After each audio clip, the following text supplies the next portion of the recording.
రాష్ట్రంలోని మహిళలు ఎప్పుడెప్పుడు అని ఎదురు చూస్తున్న ఫ్రీ బస్సు పథకాన్ని ఇవాళ సీఎం చంద్రబాబు నాయుడు ప్రారంభించారు. అయితే ధర్మవరంలో కూడా ఈ ఫ్రీ బస్సు ఉచిత బస్సు పథకాన్ని ధర్మవరం టీడీపీ ఇన్ఛార్జ్ పరిటాల శ్రీరామ్ అలాగే ఎంపీ హిందూపురం ఎంపీ ప్రసాద్ గారు ప్రారంభించారు. చూస్తున్నాం టికెట్ అంతా కూడా మహిళలకు ఫ్రీ ఉచిత టికెట్ అన్ని కూడా అందించారు. ధర్మవరం నుంచి ఏదైతే చూస్తూ ఉన్నాం 30 రూపాయల టికెట్ ధరని ప్రభుత్వం 30 రూపాయలు చెల్లించింది. వినియోగదారులకు మాత్రం ఎటువంటి రాయితీతో కలుపు జీరో ఫేర్ టికెట్ విధానం కూడా తీసుకొచ్చారు. ఎంతో మహిళలకు ఎంతో ఉపయోగం ఉండే అవకాశం ఉంది. ఎందుకంటే డైలీ వెళ్ళే మహిళలకు అలాగే బంధువులు ఇళ్ళకి అది లేదా ఇతర వెళ్ళే మహిళలకు వచ్చే ఉపయోగాలు ఉండని చెప్తున్నారు. అసలు మనతో మాట్లాడే మహిళలు ఉన్నారు. అమ్మ ఏం చెప్తారు? జీరో టికెట్ అనేక హామీలు అమలు చేస్తారు మీకు సీఎం గారు, ఏం చెప్తారమ్మా మీరు?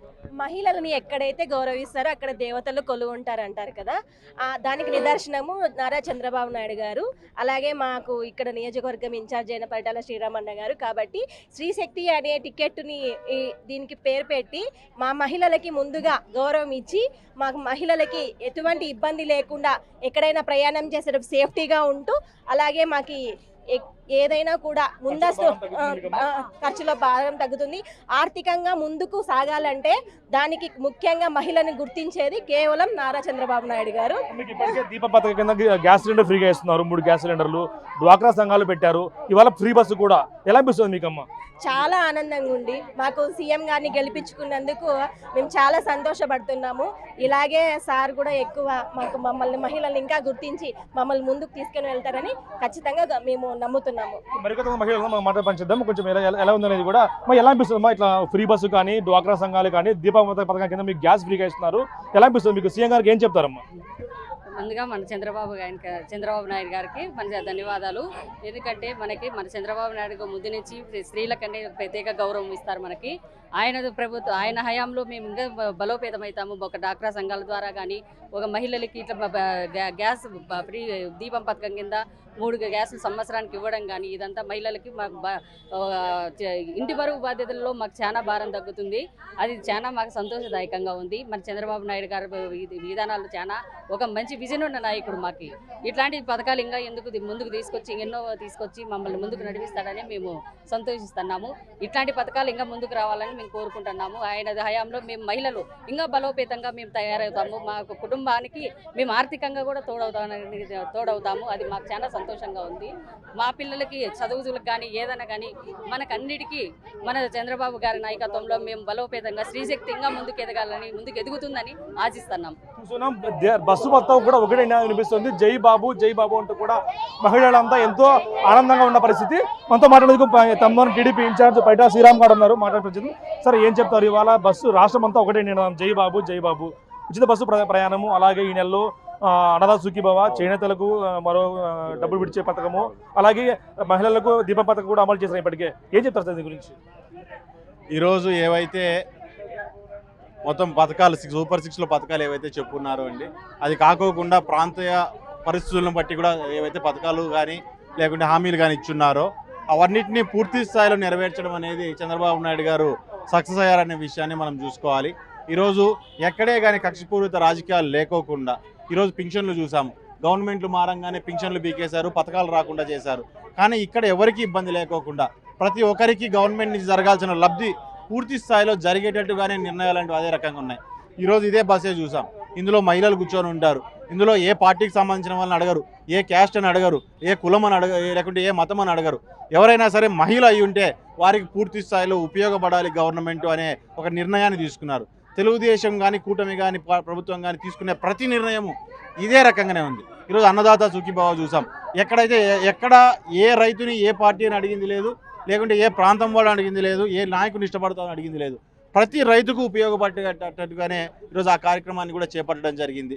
మన తల్లికి వందనం చూసాము, సేమ్ అదే రకంగానే ఎంతమంది పిల్లలు ఉంటే అంతమందికి కానీ అందులో తెలుగుదేశం వాళ్ళకి పడింది, సిపిఐ వాళ్ళకి పడింది, వైఎస్ఆర్ వాళ్ళకి కూడా పూర్తి స్థాయిలో డబ్బులు పడిన పరిస్థితిని కూడా మనం చూస్తున్నాము.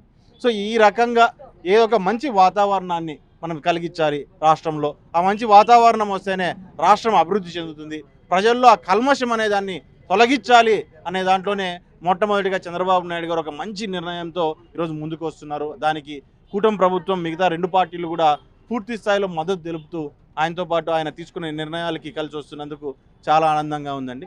అందులోనూ ముఖ్యంగా ఈరోజు తీసుకున్న నిర్ణయం ఏదైతే ఉందో మహిళలకు ఉచిత బస్సు ప్రయాణం అనేది, ఈరోజు మనము ఈరోజు స్వాతంత్ర దినోత్సవం రోజు ఈరోజు ఆ నిర్ణయాన్ని తీసుకున్నారు. ఈరోజు మన గాంధీ గారు చెప్పారని చెప్తుంటారు. ఎప్పుడైతే మహిళలు నడి రోడ్డుపై అర్ధరాత్రి నడి రోడ్డుపై ఒంటరిగా తిరగగలుగుతారు అప్పుడే స్వాతంత్రం వస్తుంది అనేది. ఈరోజు చంద్రబాబు నాయుడు గారు ఏ మహిళ అయినా సరే ఎక్కడికైనా సరే ఈ రాష్ట్రంలో ఒంటరిగా వెళ్ళి సేఫ్గా ఇంటికి తిరిగి రావచ్చు అనే దాన్ని ప్రూవ్ చేయడానికే ఈ కార్యక్రమాన్ని బ్రహ్మాండంగా పెట్టడం జరిగింది. మహిళలందరూ కూడా ఈ కార్యక్రమాన్ని పూర్తి స్థాయిలో ఉపయోగపెట్టుకోవాలి. దగ్గర 2,000 కోట్లు ఈరోజు నిధులు దీనికి వెచ్చిచ్చి ప్రతి సంవత్సరం అయ్యే ఖర్చు. అది మీకోసం మీ ఉపయోగం కోసం ఈ కార్యక్రమాన్ని చేపట్టారు కాబట్టి మహిళలు కూడా దీన్ని పూర్తి స్థాయిలో సద్వినియోగం చేసుకోవాలి. ఈ కార్యక్రమం ద్వారా మీరు కూడా మీ కుటుంబాలని నిలబెట్టుకోవడానికి, మీరు మీ జీవితాల్లో నిలదొక్కోవడానికి ఉపయోగపడాలని మనస్ఫూర్తిగా కోరుతున్నాను. ఇప్పటికీ ఇంకా వైసీపీ ఆరోపిస్తోంది, వైసీపీ నేతలు కానీ సూపర్ 6 హామీలు అమలుపరచలేదు, బాబు విఫలమయ్యాడు అంటూ కూడా ఆరోపిస్తుంది. వాళ్ళకి ఏం చెప్తారు సార్? ఈరోజు అదేదో పెట్టారు కదండి కొత్త ప్రోగ్రాము. ఆ ప్రోగ్రాంలో ఎట్లా తిరుగుతారు అనుకుంటే చాలామంది తిరగట్లేదు. ఎందుకు తిరగట్లేదు అంటే వాళ్ళకి ఆల్రెడీ అర్థమైంది. వెళ్ళి అడిగితే ఎవరినైనా సరే ఇంతకుముందు మా కాన్స్టిట్యున్సీలోనే చూసుకుందాం, ఒక వీడియో లైవ్ పెట్టుకొని పోయి అడుగుతాయండ్రి. ఇప్పుడు అడిగితే వచ్చినాయని చెప్తారు. మొన్న పాపం పులివెందుల్లో కూడా అదే రకంగానే మొత్తం వైఎస్ఆర్ లీడర్లు అందరినీ కూడా వేయడం జరిగింది. వాళ్ళందరూ ఇదే రకంగానే ఏదో జరిగిపోయింది అని చెప్పి చూపించడానికి రాష్ట్రంలో ప్రూవ్ చేయాలని పులివెందుల ఎలక్షన్లో కూడా ప్రయత్నం చేశారు. అక్కడికి వెళ్ళి అడగంగానే పథకాలు వస్తున్నాయంటే ప్రతి ఒక్కరు వస్తున్నాయనే చెప్పారు కానీ రాలేదని చెప్పి ఎవరు చెప్పలేదు. అది చెప్పి వాళ్ళు వాస్తవంగా చెప్పాలంటే వాళ్ళు ముఖం చాటేసుకొని పక్కకి వెళ్ళిపోయే పరిస్థితి కూడా పులివెందుల లాంటి నియోజకవర్గంలోనే మాజీ ముఖ్యమంత్రి సొంత నియోజకవర్గంలోనే వచ్చిందంటే ఒకసారి మనం కూడా ఆలోచన చేసుకోవాల్సిన పరిస్థితి ఉంది. ఈరోజు ప్రజలు కాదు, వైఎస్ఆర్ నాయకులు కూడా ఆలోచనలో పడిపోయే పరిస్థితి ఉంది ఈ పద్ధతిని చూసి. కానీ రాజకీయ పరంగా వాళ్ళు చేయాల్సిన ఎన్నైనా సరే వాళ్ళు ఇవి చేయొచ్చు, కానీ వాస్తవంగా ప్రజల్లోకి వెళ్తే వాళ్ళకు కూడా పూర్తి స్థాయిలో అర్థమవుతుందని తెలియజేస్తుంది. హిందూపురం ఎంపీ పరసారథి కదా మనం మాట్లాడిద్దాం సార్. ఎలా అనిపిస్తుంది పథకాల అమలు దాదాపుగా పూర్తయింది చెప్పొచ్చు, ఎలా అనిపిస్తుంది సార్ ఈ పథకాల అమలు? కానీ ఇప్పటికే మహిళలకు పెద్దపీట వేస్తున్నారు, దీపం పథకం కానీ లేదంటే తల్లికి వందనం కానీ ఇవాళ ఫ్రీ బస్సు కానీ, ఎలా అనిపిస్తుంది సార్? చాలా సంతోషంగా ఉంది. తెలుగుదేశం ప్రభుత్వం ఎన్నికల మేనిఫెస్టోలో ఏవైతే ఆ రోజు సూపర్ 6 అంశాలు చెప్పామో అవన్నీ 1 by 1 ఆల్మోస్ట్ ఆల్ క్లియర్ చేయడం జరిగింది. అదేవిధంగా ఒక విద్యార్థులకు మాత్రమే వాళ్ళకి ఉద్యోగ భృతి, నిరుద్యోగ భృతి ఇవ్వాల్సినటువంటి అవసరం ఉంది. అది కూడా తొందరలోనే క్లియర్ చేయడం జరుగుతుంది. మేము ఏమైతే చెప్పామో ఎలక్షన్ ముందు అవన్నీ కూడా పెన్షన్ ఇచ్చే కార్యక్రమం 4,000 ఇచ్చాం. అదేవిధంగా రైతాంగానికి అన్నదాత సుఖభావి కింద కూడా 7,000 రూపాయలు ఇచ్చాం. సంవత్సరంలో పూర్తిగా 20,000 రూపాయలు 3 విడతల్లో ఇవ్వడం కూడా జరుగుతూ ఉంది. ఉచిత బస్సు అయితేనేమి, మహిళలకు అదేవిధంగా గ్యాస్ పంపిణీ ఉచితంగా, అవి కూడా ఆ కార్యక్రమాలు కూడా ఇచ్చాం. అదేవిధంగా ఈరోజు మహిళలకి ఈరోజు ఇది ఉచిత బస్సు. ఒకవేళ ఉచిత బస్సు వల్ల ముఖ్యంగా ప్రయోజనం ఏమంటే వాళ్ళ ఆర్థిక పరిస్థితులు మెరుగవుతాయి. ఏదో సపోజ్ విద్యార్థులు ఎక్కడైనా కాలేజీలకి చదువుతా ఉంటే ఉచితంగా పోతే ఆ బస్సు పోయే ఖర్చు అంతా కూడా మిగిలిపోతుంది. అదేవిధంగా అవ్వవాళ్ళు కానీ అవ్వవాళ్ళు కానీ అమ్మగారు కానీ అక్కగారు ఎక్కడైనా ఒక దైవ దర్శనానికి వెంకటేశ్వర స్వామి తిరుపతికి పోవాలన్నా ఉచితంగా, శ్రీశైలం పోయినా ఉచితంగా, మన ప్రాంతంలోనే ఉన్నటువంటి లేపర్షికి పోవాలన్నా కూడా ఉచితంగా వెళ్ళేదానికి ఈ సౌలభ్యం అనేది ఉంటుంది. ఆ రోజు నందమూరి తారక రామారావు గారు కూడా ఆస్తిలో సమాన హక్కు ఇచ్చింది కూడా నందమూరి తారక రామారావు గారే, తెలుగుదేశం ప్రభుత్వమే. అదేవిధంగా ఎక్కడైనా కానీ ఒక స్త్రీ శక్తి బలంగా ఉండాలనేటువంటి ఉద్దేశంతోనే ఎన్డీఏ 3 పార్టీల కూటమి ఈరోజు ఆ నిర్ణయం తీసుకొని అన్నీ కూడా అమలు చేయడం జరుగుతూ ఉంది. ఒక పక్క అప్పు ఉంది, అదే ఒక పక్క నిరుద్యోగం పెరిగిపోతున్నటువంటి సందర్భంలో చంద్రబాబు నాయుడు గారి యొక్క ఆలోచన, అదేవిధంగా ఆయన యొక్క పరిపాలన దక్షతతో ఈరోజు పరిశ్రమలన్నీ కూడా తరలి రావడం జరుగుతూ ఉంది. అదేవిధంగా పరిశ్రమలన్నీ కూడా అనంతపురం జిల్లాలోనే ఒక హబ్గా మారిపోతుంది. లేపాక్షి నాలెడ్జ్ హబ్ సిటీ 8,844 ఎకరాలు ఉంది, అక్కడ కూడా పరిశ్రమలు వస్తాయి. అదేవిధంగా సోలార్ వస్తూ ఉంది, అదేవిధంగా డిఫెన్స్ వస్తూ ఉంది, సెమీ కండక్టర్ ఫ్యాక్టరీస్ వస్తున్నాయి.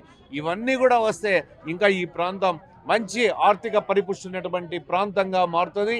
అదేవిధంగా హంద్రీనీవా పూర్తి చేస్తున్నాం 3,700 కోట్ల రూపాయలు పెట్టి. దానికి కూడా ఈ సంవత్సరం ఒకే సంవత్సరంలో 3,700 కోట్లు పెట్టాం. గత ప్రభుత్వంలో ఒక నయా పైసా కూడా ఈ ప్రాంతానికి ఇవ్వాల. ఈరోజు శరవేగంగా ఇది 1 సంవత్సర కాలంలోనే పూర్తి చేసేదానికి ఈరోజు ఆ కార్యక్రమాన్ని అమలు చేస్తూ ఉన్నాం. సుపరిపాలన ఎక్కడుంది, సుపరిపాలన లేదు అంటూ కూడా వైసీపీ ఆరోపిస్తాం. వాళ్ళకి ఏం సమాధానం చెప్తారు? సుపరిపాలన లేదంటే వారికి బుద్ధి లేదని చెప్పొచ్చు. సుపరిపాలన ఇవన్నీ లా అండ్ ఆర్డర్ ఏమన్నా విఘాతం కలిగిందా? అదేవిధంగా కార్యక్రమాలు ఎక్కడైనా ఆపామా? ఈరోజు హంద్రీనీవా పూర్తి చేస్తున్నాం, అమరావతిని పూర్తి చేస్తున్నాం, పోలవరంని పూర్తి చేస్తున్నాం, పరిశ్రమలు తరలి వస్తూ ఉన్నాయి, అన్ని కార్యక్రమాలు చేస్తాం. నీకు సుపరిపాలన కాక ఏ పరిపాలన అంటారు? జగన్మోహన్ రెడ్డి అవినీతి కంపు కొట్టి అప్పులు పెట్టిపోయాడు తప్ప ఎలాంటి అభివృద్ధి జరగలేదు. అదేవిధంగా కక్షలతో కార్పణ్యాలతో పరిపాలన చేశాడు తప్ప ఇది పీస్ఫుల్గా ఎక్కడ పరిపాలన చేయలేదు. కాబట్టే ఆ జగన్మోహన్ రెడ్డికి వైఎస్ఆర్ పార్టీకి ప్రజలంతా బుద్ధి చెప్పి 11 సీట్లకే పరిమితం చేశారు. ఇప్పటికైనా బుద్ధి తెచ్చుకోమని ఈ సందర్భంగా జగన్మోహన్ రెడ్డిని హెచ్చరిక జారీ చేస్తా ఉన్నా. చూస్తున్న మహిళలకు ఆనాడు ఆస్తి హక్కు ఇచ్చాం, ఇవాళ బస్సు పథకం కానీ లేదా దీపం పథకం కానీ, తల్లికి వందనం ఇలాంటి అనేక పథకాలను కూడా మహిళల కోసం రూపొందించి వారికి అభ్యున్నతి కృషి చేస్తున్నామంటూ కూడా టీడీపీ నేతలు చెప్తున్న పరిస్థితి ఉంది. Video Prasad, Big TV, Anantapuram నుంచి. For more videos like this, subscribe Big TV channel.